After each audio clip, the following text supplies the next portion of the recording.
상상해보세요. 오늘 하루 일과를 마치고 가장 편안한 장소인 침대에 누웠습니다. 깊은 잠에 빠져듭니다. 세상에서 가장 안전하다고 믿는 그 공간에서요. 그런데 그 어둠 속에서 누군가 당신을 내려다보고 있습니다. 숨소리를 죽인 채 손에는 무겁고 날카로운 도끼를 들고 말이죠. 1912년 6월 10일 미국 아이오와주의 평화롭고 작은 마을 빌리스카. 하룻밤 사이에 한 집안의 모든 사람이 몰살당했습니다. 성인 2명 그리고 6명의 어린아이들. 총 8개의 생명이 도끼 하나에 무참히 짓밟혔습니다. 더 소름 끼치는 사실이 뭔지 아시나요? 범인은 집에 침입하기 위해 문을 부수지 않았습니다. 그는 그저 열려있는 문으로 들어와 가족들이 교회에서 돌아오기 전 다락방에 숨어 그들이 잠들기만을 기다리고 있었습니다. 100년이 넘는 시간 동안 수많은 용의자가 거론됐지만 진범은 단 한 번도 잡히지 않았습니다. 빌리스카 도끼 살인 사건. 미국 범죄 역사상 가장 잔혹하고 미스터리한 미제 사건. 오늘 밤 우리는 그 피비린내 나는 현장의 문을 열고 들어갑니다. 사건이 일어나기 전 빌리스카는 그야말로 그림 같은 시골 마을이었습니다. 인구 2,000명 남짓, 모두가 서로를 알고 지내는 그런 곳이었죠. 그 중심에 조사이어 무어 가족이 있었습니다. 조사이어는 성공한 사업가였고 그의 아내 사라는 헌신적인 엄마였습니다. 그들에겐 4명의 사랑스러운 아이들이 있었죠.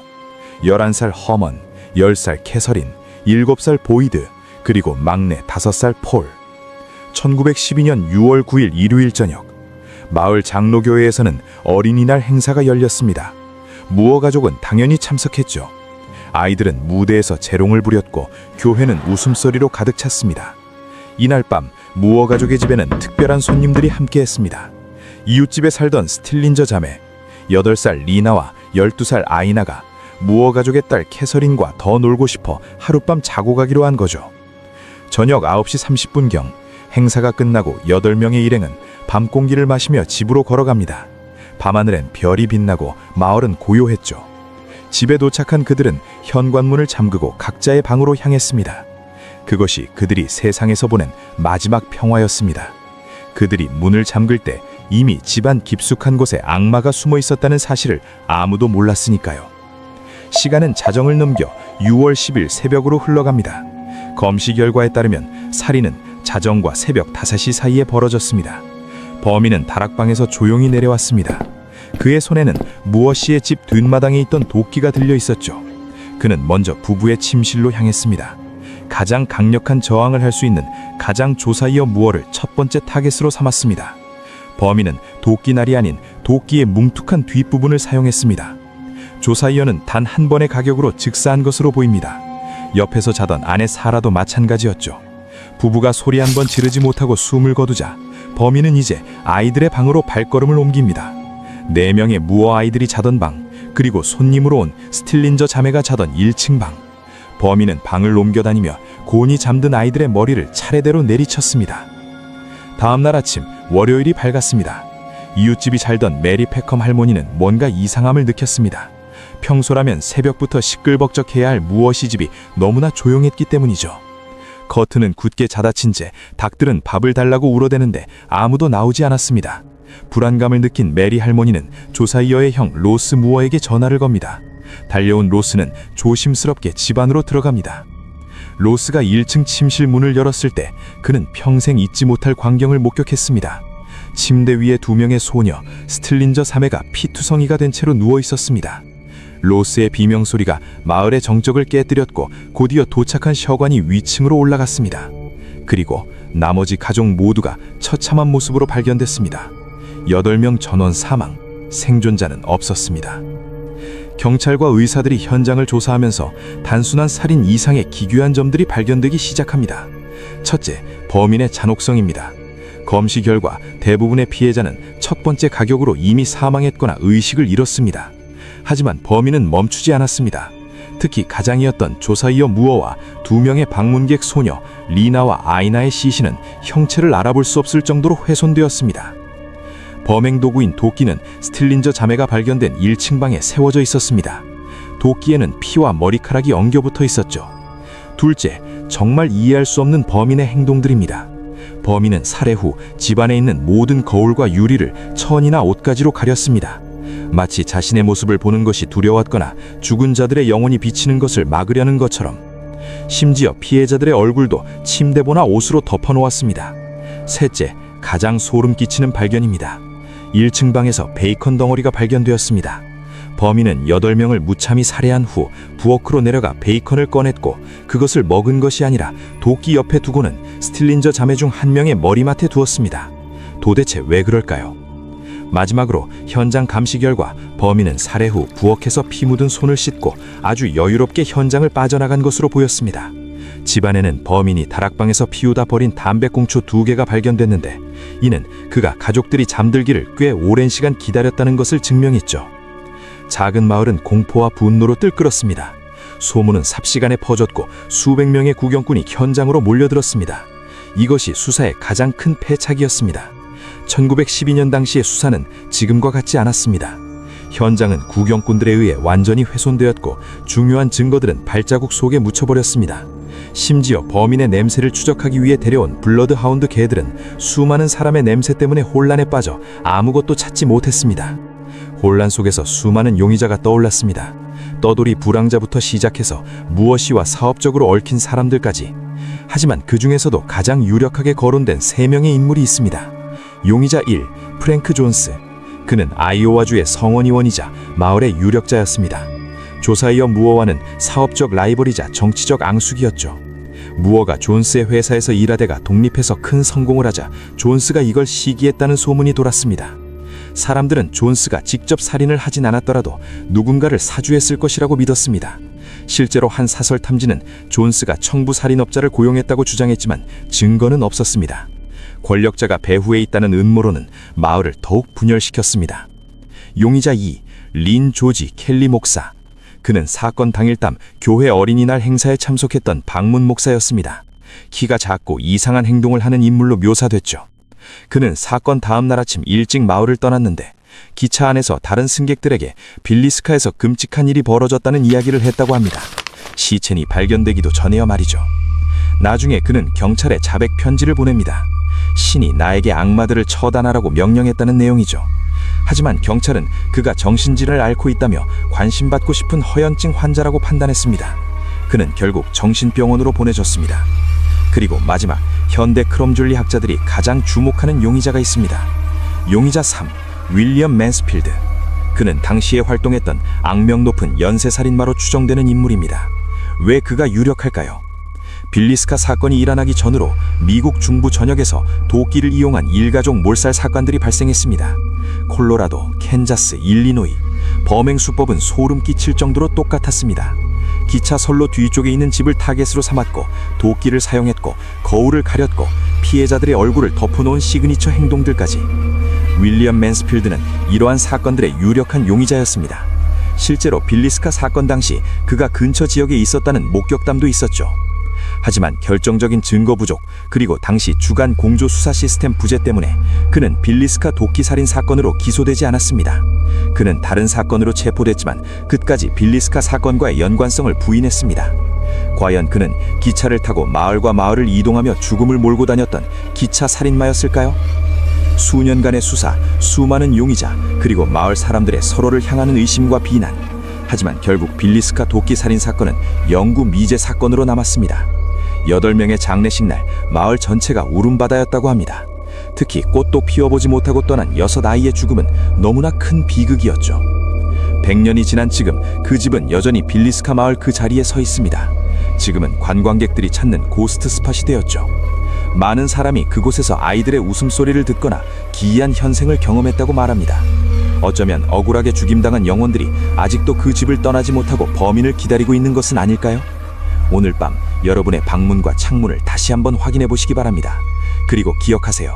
가장 안전하다고 믿는 순간이 때로는 가장 위험한 순간일 수도 있다는 것을. 들어주셔서 감사합니다.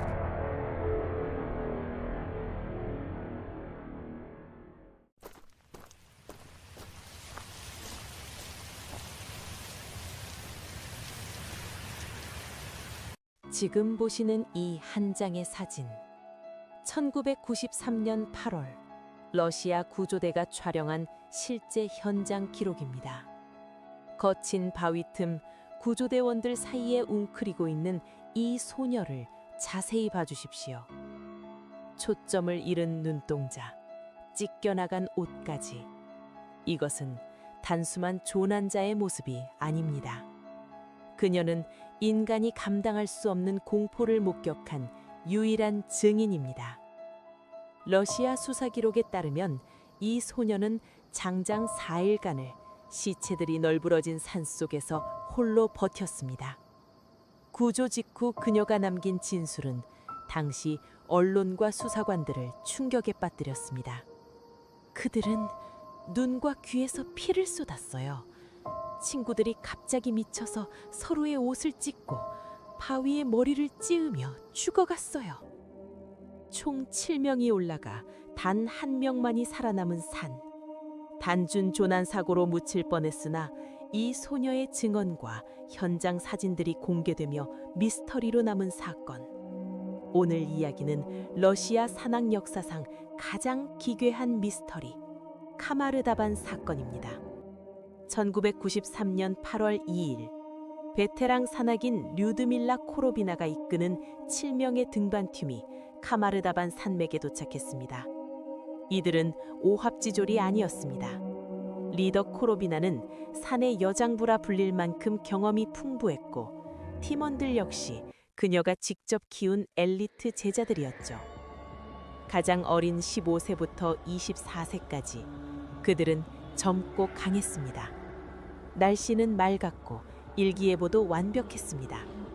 이들에게 이 등반은 훈련이자 즐거운 축제여야 했습니다. 하지만 산의 기분은 순식간에 바뀌었습니다. 등반 3일째인 8월 4일, 갑자기 폭우가 쏟아지더니 여름임에도 불구하고 기온이 영하에 가깝게 곤두박질 쳤습니다. 비는 곧 진눈깨비로 변해 그들의 시야를 가렸습니다. 여기서 리더 코로비나는 이해할 수 없는 결정을 내립니다. 숲이 우거진 안전한 아래쪽으로 내려가는 대신 바람을 온몸으로 맞아야 하는 개활지, 트리트랜스 능선에 텐트를 치라고 지시한 것입니다. 도대체 왜 베테랑 리더가 이런 선택을 했을까요? 단지 훈련의 강도를 높이기 위해서였을까요?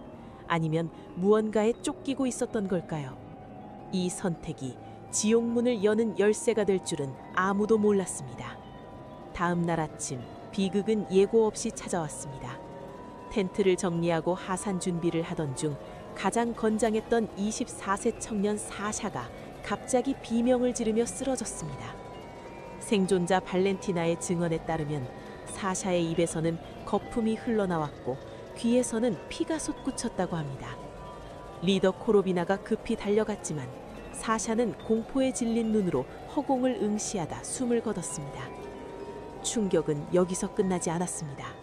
리더 코로비나 역시 갑자기 가슴을 쥐어뜯으며 쓰러졌습니다. 그녀는 발렌티나에게 마지막 힘을 짜내 소리쳤습니다. 모두 데리고 도망쳐! 아래로 내려가! 하지만 도망칠 수 없었습니다. 광기는 전염병처럼 번졌습니다. 다른 대원들이 갑자기 웃음을 터뜨리거나 울부짖으며 자신의 옷을 찢어발기기 시작했습니다. 어떤 대원은 맨손으로 바위를 때려 손이 으깨졌고 어떤 대원은 머리를 땅에 박으며 자해를 했습니다. 그들은 마치 보이지 않는 악마에게 조종당하는 것 같았습니다. 추위 때문이었을까요?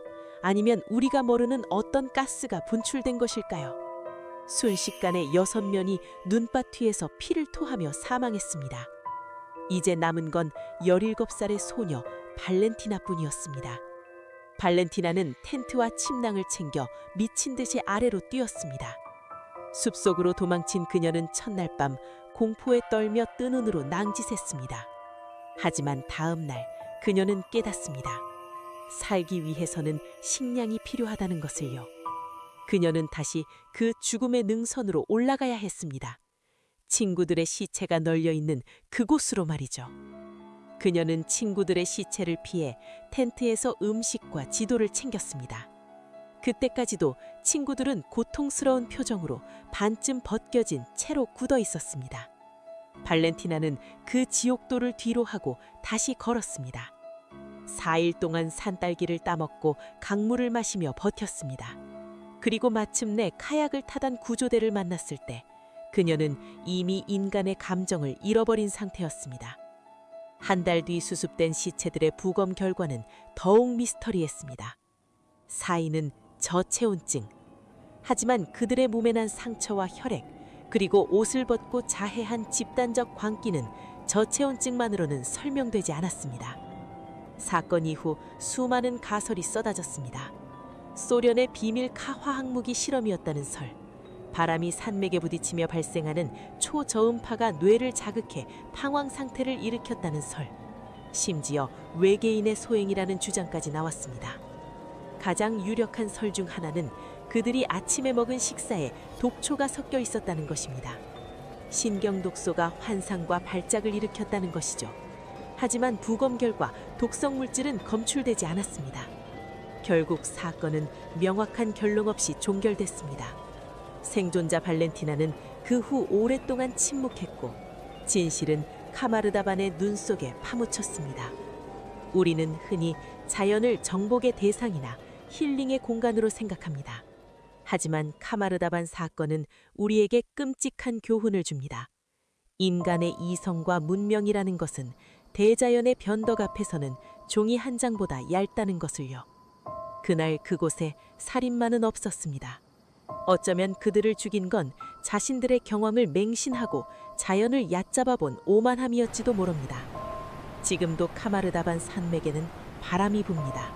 그 바람소리 사이로 옷을 찢으며 울부짖던 그들의 비명이 들리는 것 같습니다. 다음에 당신이 산에 오를 때 바람소리에 귀를 기울여 보세요. 산이 당신에게 경고를 보내고 있는 것일지도 모르니까요. 산은 비명을 지르지 않습니다. 다만 삼킬 뿐입니다.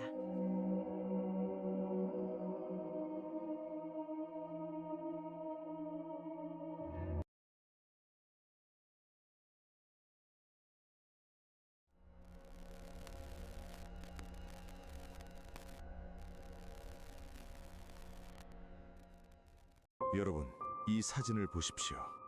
평범한 스페인의 시골 마을. 이 평범해 보이는 집에서 대체 무슨 일이 일어났던 걸까요? 만약 여러분의 주방 바닥에서 지우고 또 지워도 심지어 새로 시멘트를 발라도 사람의 얼굴이 다시 나타난다면 어떨까요? 그것도 표정이 변하고 위치를 바꾸면서 당신을 뚫어지게 노려본다면 당신은 무엇을 느끼겠습니까? 오늘 우리는 스페인 벨메즈 마을을 40년 넘게 공포에 떨게 한 기괴한 실화, 벨메즈의 얼굴들 미스터리 속으로 들어가 봅니다. 당신이 잠시라도 눈을 뗄 수 없을 것이라 감히 장담하죠. 1971년 8월 스페인 벨메즈 마을에 사는 마리아 고메스 페레이라의 삶은 한순간에 산산조각 났습니다. 어느 날 아침 그녀의 주방 바닥에 섬뜩한 얼굴 형상이 나타난 것입니다. 처음엔 단순한 얼룩이라 생각했습니다. 하지만 지우려고 문지를수록 그 윤곽은 기괴할 정도로 선명해졌습니다. 결국 마리아의 가족은 이 현상을 없애기 위해 망치로 바닥을 부수고 그 위에 아예 새로운 시멘트를 발라버렸습니다. 하지만 불과 며칠 뒤 그곳엔 더욱 선명하고 명확한 얼굴이 다시 떠올랐습니다. 이번에는 이목구비가 뚜렷한 중년 남자의 얼굴이었습니다. 이것은 시작에 불과했습니다. 이후 수십 년 동안 이 집 바닥에서는 세일 수 없이 많은 얼굴들이 나타나고 사라지기를 반복했습니다. 아이의 얼굴, 여자의 얼굴, 그리고 노인의 얼굴까지. 심지어 그 얼굴들은 눈을 깜빡이거나 표정을 바꾸고 때로는 서로 위치를 이동하기도 했습니다. 사건이 커지자 과학자들과 심령 전문가들이 몰려들었습니다. 바닥을 정밀 조사했고 화학 성분을 분석했지만 사기의 흔적은 없었습니다. 결국 스페인 정부조차 이것은 조작된 사기 행위가 아니라고 공식 발표하기에 이릅니다. 그런데 진짜 충격적인 사실은 바닥 아래를 파헤쳤을 때 드러났습니다. 땅속 깊은 곳에서 목이 없는 유골들이 무더기로 발견된 것입니다. 이곳은 아주 오래전 고대의 공동묘지였습니다. 가족들은 발견된 유골들을 정중히 이장했습니다. 이제는 그 원혼들이 떠나고 얼굴도 사라질 것이라 믿었죠. 하지만 현실은 냉혹했습니다. 유골들이 떠난 빈자리에서도 벨메즈의 얼굴들은 여전히 나타나기를 멈추지 않았습니다. 마리아는 생전까지 30년 넘게 이 얼굴들과 함께 살았습니다. 그녀는 생전에 이 얼굴들이 자신에게 무언가 말을 거는 것 같다고 증언했죠. 그리고 그녀가 세상을 떠난 지금까지도 벨메제의 미스터리는 현재 진행형입니다. 그것들은 단지 콘크리트 바닥에 생긴 우연한 얼룩일까요? 아니면 땅속에 묻혔던 자들의 끝나지 않는 비명일까요? 어쩌면 우리의 상상조차 미치지 못하는 어떤 존재가 지금 이 순간에도 우리를 응시하고 있는 것일지도 모릅니다. 기억하십시오. 벨메제의 얼굴들은 바로 당신의 주방 바닥, 당신의 발밑에서도 언제든 나타날 수 있다는 것을요. 오늘 이야기가 흥미로우셨다면 구독과 좋아요 부탁드립니다. 다음 시간에도 당신의 밤을 앗아갈 미스터리로 찾아오겠습니다.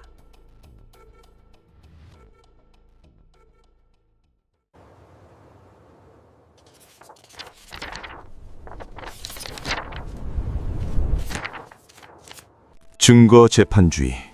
현대 법정에서 가장 중요한 원칙이죠. 눈에 보이는 증거, 과학적인 사실만이 범인을 심판할 수 있습니다.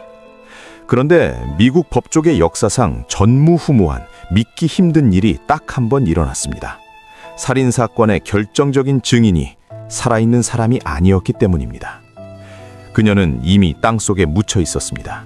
하지만 그녀는 자신의 어머니 꿈에 나타나 이렇게 말했죠.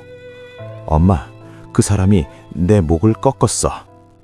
유령의 증언으로 무덤을 파헤치고 유령의 증언으로 살인범을 잡아나온 기묘한 이야기. 1897년 미국 그린브라이어 유령 사건입니다. 이야기는 1896년 웨스트 버지니아주의 작은 마을 그린브라이어에서 시작됩니다. 이곳에는 조나 헤스터라는 아름다운 여성이 살고 있었습니다. 그녀는 마을에 새로 이사온 대장장이 에라스무스 슈와 사랑에 빠집니다. 어머니인 메리 제인은 왠지 모르게 사위가 마음에 들지 않았지만 조나는 고집을 꺾지 않고 둘은 결혼을 합니다. 하지만 그 행복은 고작 3개월 만에 끝이 납니다. 1897년 1월에 어느 추운 겨울날 심부름을 왔던 소년이 집안에서 싸늘하게 식어버린 조나의 시신을 발견합니다. 그런데 이상한 점은 남편인 슈의 행동이었습니다. 의사가 도착하기도 전에 남편은 이미 아내의 시신을 깨끗이 씻기고 목이 높은 드레스를 입힌 뒤 스카프까지 둘러놓았던 겁니다. 의사가 검시를 하려 하자 남편은 울부짖으며 아내의 몸에 손도 대지 못하게 했습니다. 결국 의사는 제대로 된 검사도 없이 사인을 심장마비라고 적었고 장례식은 일사천리로 진행됐습니다. 장례식장에서도 남편은 이상했습니다. 아내의 머리맡을 지키며 아무도 얼굴을 자세히 보지 못하게 했고 특히 목 부분에는 겹겹이 스카프를 둘러놓았죠. 사람들은 그저 아내를 너무 사랑해서 저러나 보다 라고 생각했습니다. 단 한 사람, 조나의 어머니 메리 제인만 빼고요. 딸이 묻히고 한 달 뒤 매일 밤 눈물로 지새우던 어머니에게 기이한 일이 벌어집니다. 꿈속에 죽은 딸 조나가 나타난 겁니다. 하지만 꿈속의 딸은 평온한 모습이 아니었습니다. 그녀는 울면서 어머니에게 충격적인 이야기를 털어놓습니다. 엄마, 심장마비가 아니야. 그 사람이 화를 냈어. 내 목을 꽉 쥐고. 조나의 영혼은 남편이 저녁 식사 문제로 화를 내다가 자신을 폭행했고 결국 목을 꺾어 죽였다고 말합니다. 그리고 말을 마친 유령은 고개를 뒤로 180도 돌리며 사라졌습니다. 마치 목이 부러진 사람처럼 말이죠. 이 꿈은 나흘 밤낮으로 계속됐습니다. 단순한 개꿈이라고 하기엔 너무나 생생하고 구체적이었습니다. 어머니는 결심합니다. 내 딸은 살해당했다. 어머니는 검사를 찾아가 딸의 귀신을 보았으니 무덤을 파해봐야 한다고 주장했습니다. 당연히 미친 사람 취급을 받았죠. 하지만 어머니의 끈질긴 설득 그리고 남편 슈의 수상한 과거 행적들이 드러나면서 검사는 결국 재부검을 허가합니다. 마침내 차가운 땅 속에서 조나의 관이 다시 열렸습니다. 부검 결과는 충격적이었습니다. 꿈속에서 유령이 말한 것과 정확히 일치했기 때문입니다. 목에는 선명한 손자국이 있었고 목뼈는 첫 번째와 두 번째 마디가 완전히 으스러져 있었습니다. 기도 역시 눌려 있었죠. 완벽한 타살, 그것도 목졸림과 목꺾임에 의한 사망이었습니다. 심장마비가 아니었던 겁니다. 남편 에라스무스 슈는 즉시 살인 혐의로 체포되어 재판에 넘겨집니다. 하지만 물적 증거가 부족했습니다. 목격자도 없었죠. 남편의 변호사는 이를 노렸습니다. 변호사는 어머니 메리 제인을 미친 나간 노인으로 몰아가 재판을 유리하게 이끌려고 했습니다. 증인석에 앉은 어머니에게 비꼬듯 묻습니다. 부인, 딸의 귀신이 사건 내용을 말해줬다고요? 그게 말이 됩니까? 하지만 이 질문은 변호사의 뼈아픈 실수가 됩니다. 어머니는 한치도 물러서지 않고 꿈속에서 딸이 보여준 행동과 실제 부검 결과의 일치점을 소름 끼치도록 차분하게 설명합니다. 판사와 배심원들은 얼어붙었습니다. 유령의 이야기가 사실이 아니라면 부검도 하기 전에 어머니가 어떻게 목뼈 골절이라는 정확한 사인을 알 수 있을까요? 어머니의 증언은 그 어떤 과학적 증거보다 배심원들의 마음을 움직였습니다. 결국 배심원단은 유죄를 선고했고 남편 슈우는 감옥에서 생을 마감하게 됩니다. 영상이 좋았다면 구독과 좋아요, 알림 설정 부탁드립니다. 저에게 큰 힘이 됩니다. 지금까지 시청해주셔서 감사드립니다. 지금까지 기묘한 실제 이야기 괴였습니다.